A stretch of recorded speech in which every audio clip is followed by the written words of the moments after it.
a abolição sempre foi um tema que ficou na cabeça do imperador e da princesa Isabel. Dom Pedro II, inclusive, para que o seu exemplo público fosse visto como um símbolo abolicionista, ele não andava com escravos na rua, ele mandou abolir aquela coisa de andar com escravos carregando ele. Então, ele, pelo exemplo, ele tentava contagiar, enfim, a sociedade brasileira e os próprios escravocratas para que a abolição fosse uma realidade. A primeira tentativa de reduzir a escravidão foi ainda no período regencial, através da repressão ao tráfico de escravos. A Lei Feijó proibia a importação de escravos, além de declarar livre todos os cativos trazidos para terras brasileiras a partir daquela data. Mas foi ignorada por décadas, devido à falta de fiscalização. Por isso, ficaria conhecida como Lei para Inglês Ver. Mas em 1850, aí sim tem a famosa Lei Eusébio de Queiroz, que aquela não foi para inglês ver. O governo resolveu cobrar. A partir de então, o tráfico estava extinto. E depois nós temos a lei que dizia que todo negro nascido de mãe escrava seria então livre, que é a lei do ventre livre. Enfim, a abolição era uma causa social, era uma causa popular, mas ao mesmo tempo era uma causa que você, ao defendê-la, tinha muito a perder. Em meio ao extenso debate das ações abolicionistas, a opinião pública e a classe política se dividiam entre aqueles que eram contra a abolição e os que eram a favor. Havia ainda um terceiro grupo, que vislumbrava uma abolição gradual, a fim de não gerar uma crise por falta de mão de obra na lavoura. Os fazendeiros constituíam um importante setor da sociedade no Brasil, um país de forte tradição agrária. Eles tinham grandes poderes de influência perante a coroa. Suas opiniões tinham mais peso aos ouvidos do imperador, uma vez que grande parte da economia nacional se apoiava neles. Cada um desses grupos abolicionistas e escravocratas justificavam suas posições de determinadas maneiras. Por exemplo, havia a escravocrata que defendia a preservação da escravidão porque a ruptura, né, a abolição de uma hora para outra faria com que o país se diluísse, que o país entrasse num processo de ruptura e o Brasil se transformaria no que se transformou as colônias espanholas. Líderes brasileiros olhando para os Estados Unidos pensando, bom, a gente não quer destruir o nosso país como ocorreu nos Estados Unidos. Então vamos tentar agir com prudência nessa questão, vamos tentar fazer uma reforma gradual para abolir a escravidão. Ou seja, acelerar processos políticos, por um lado, pode causar o esgarçamento da malha social. Os abolicionistas, liberais e conservadores, diziam que era um absurdo, já que outros países já tinham abolido a escravidão, que o Brasil mantivesse essa infâmia que manchava a história do país. Foi um longo processo de negociação com essas elites políticas que resultaram em leis que promoveram a transição até a abolição.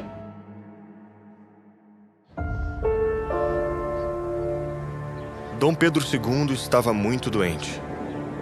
Com sua saúde cada vez mais frágil, os médicos recomendaram que ele fizesse um tratamento na Europa.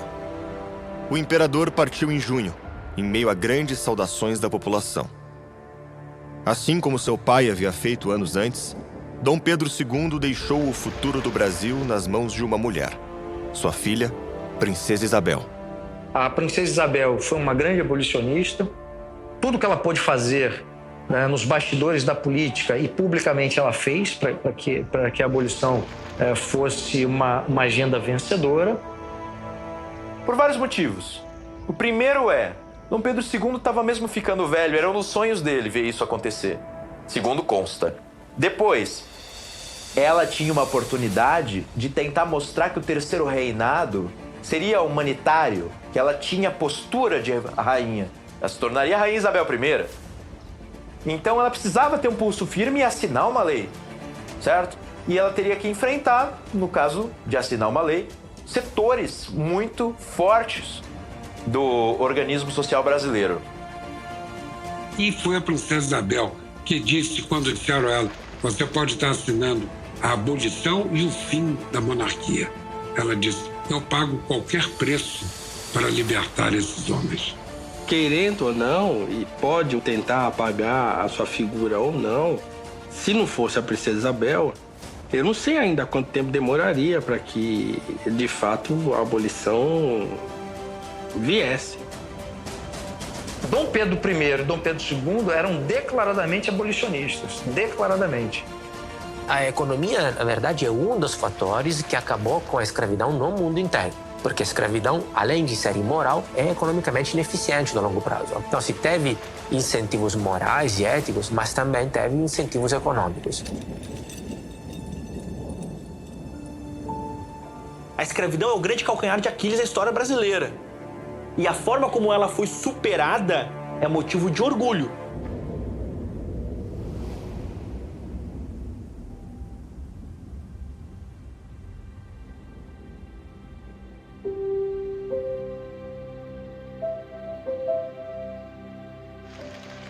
Lei 3.553, de 13 de maio de 1888, artigo 1º. É declarada extinta a escravidão no Brasil. As notícias sobre a assinatura da lei pela princesa Isabel logo invadiram os corredores do palácio e inundaram as ruas da capital imperial, empolgando a todos. Foram dias de festa, né? Não foi um dia, né? Foi uma semana inteira de festividades e discursos.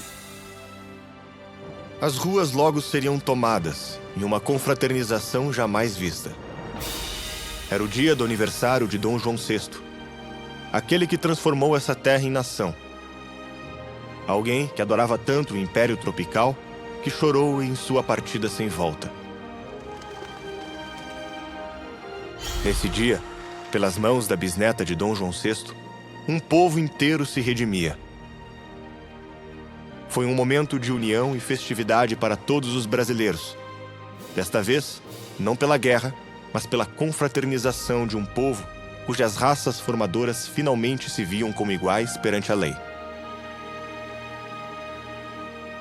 O que Bonifácio projetara se cumpria mais uma vez.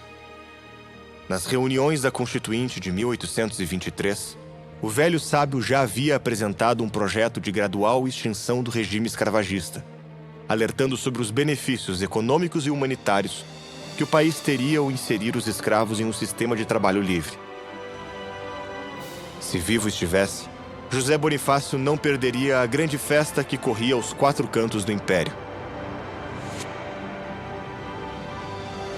Da mesma maneira, Pedro I não hesitaria em cumprimentar o seu filho e sua neta pelo grande ato. O primeiro imperador jamais escondeu sua intenção de abolir o nefasto sistema em suas cartas, e dizia saber que o seu sangue era da mesma cor que o dos negros.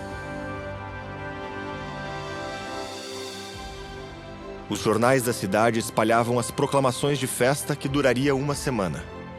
Missas, bailes, passeatas e fogos de artifício tomaram o Rio de Janeiro por vários dias. Machado de Assis, cujos avós paternos eram escravos, declarou em sua coluna no jornal Gazeta de Notícias que foi o único dia de delírio público que lembrava ter visto. De fato, foi o maior evento do Segundo Reinado.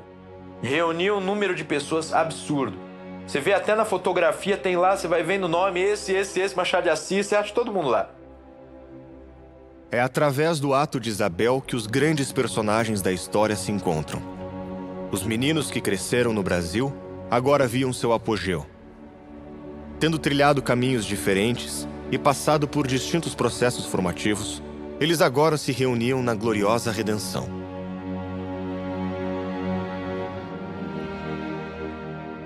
Em reconhecimento à abolição, José do Patrocínio funda a chamada Guarda Negra, grupo militar formado por ex-escravos para combater os ativistas contrários à monarquia, a Isabel e à abolição. Carlos Gomes compôs a grande ópera Lo Schiavo, em homenagem a Isabel, um grande sucesso na época.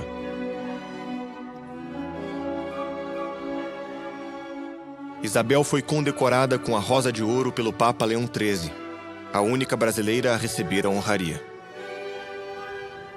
Quando formou a Sociedade Brasileira contra a Escravidão, em 1880, Joaquim Nabuco, junto com José do Patrocínio e André Rebouças, se imbuiu do dever moral de combater a grande mancha que toldava o sol brasileiro. A decisão articulada e promulgada pelos melhores dentre os brasileiros da época não fez justiça aos erros do passado, mas desobstruiu a garganta de um povo que agora gritava: liberdade.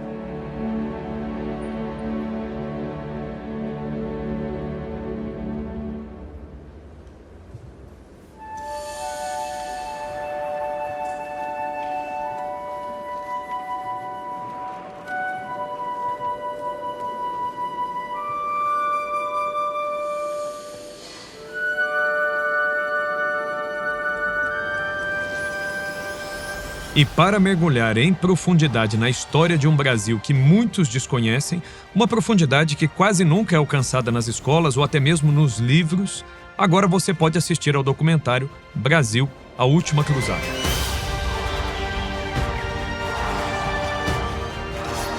É só apontar a câmera do seu celular para o QR Code na tela ou tocar no link da descrição.